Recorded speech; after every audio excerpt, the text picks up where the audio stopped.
5 स्थान है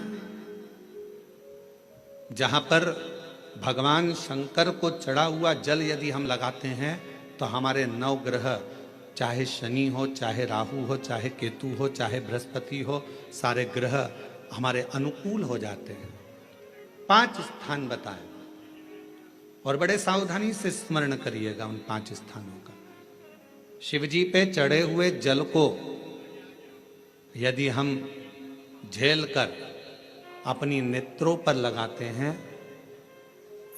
मस्तिष्क पर लगाते हैं, कर्णों पर लगाते हैं, कंठ पर लगाते हैं और अपने हृदय पर लगाते हैं तो व्यक्ति की जिंदगी में कैसा भी ग्रह का दोष हो वो धीरे धीरे समाप्त होते चलेगा। नेत्र, कर्ण, मस्तिष्क, कंठ और हृदय,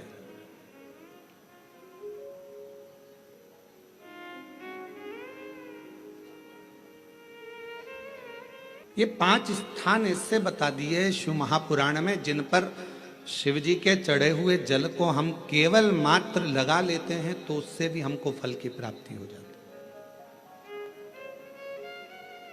और शंभु शरणे पड़ी मांगू घड़ी रे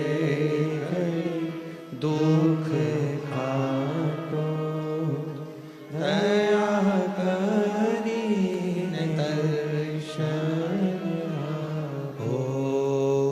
शंभु शरणे पड़ी मांगू घड़ी रे दुख काटो दया करी दर्शन। 5 स्थान शिव जी को चढ़े हुए जल को लगाने का। पहला स्थान बोलिए, जम के बोलो जरा, नेत्र। दूसरा स्थान कर्ण, तीसरा स्थान मस्तिष्क, चौथा स्थान कंठ और 5वां स्थान अपना हृदय। मात्र ये 5 स्थान शिव जी के चढ़े हुए जल को आप अगर लगा लेते हो तो तुम्हारे ऊपर किसी ग्रह, चाहे शनि हो, चाहे राहु हो, चाहे केतु हो, चाहे मंगल हो, कोई ग्रह आप पर भारी नहीं रह सकता। और एक प्रैक्टिकल कर कर देखना, शिव महापुराण सुना करो तो प्रैक्टिकल जरूर करा करो, क्योंकि आपको मालूम पड़ना चाहिए कहीं सीओर वाला महाराज झूठ तो नहीं बोल गया। प्रैक्टिकल जरूर करो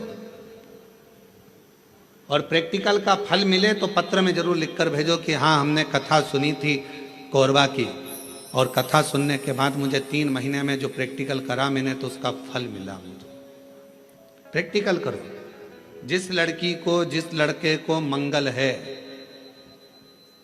और ब्राह्मण देवता ने यदि आपको कहा कि इनको मंगल है, इसकी शादी में देरी हो रही है, मंगल के कारण अगर शादी रुक रही है, देरी हो रही है, विवाह में देरी हो रही है, तो उस बेटी और बेटे को 3 महीना लगातार शिवजी पे चढ़े हुए जल को इन 5 स्थान पर लगाना प्रारंभ कर दे।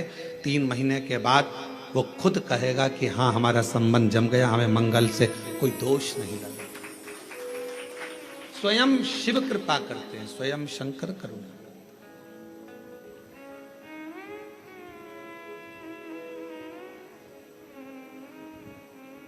ये 5 स्थान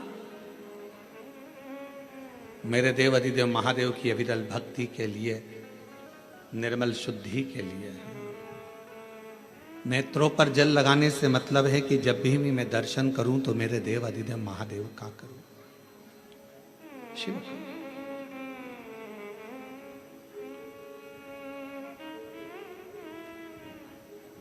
कंठ पर जल लगाने से मतलब है कि मेरे मुख से जो वाणी निकले, और मान लो मेरे मुख से कोई अपशब्द निकल गया तो किसी का बुरा ना हो जाए। कर्णों से जल लगाने से मतलब है कि मेरे कानों के माध्यम से जो शब्द मेरे अंदर जाएं वो मेरे जीवन का कल्याण करें। मस्तिष्क पर जल लगाने से मतलब है कि मेरे भगवान के चरण का जल, उनकी रज मेरे सिर पर चढ़ी रहे और मेरे जीवन में कभी अहंकार ना आए। हृदय पर जल लगाने से मतलब है कि मेरे हृदय में भगवान शंकर के चरणों का वास नित्य प्रति रहे। हमेशा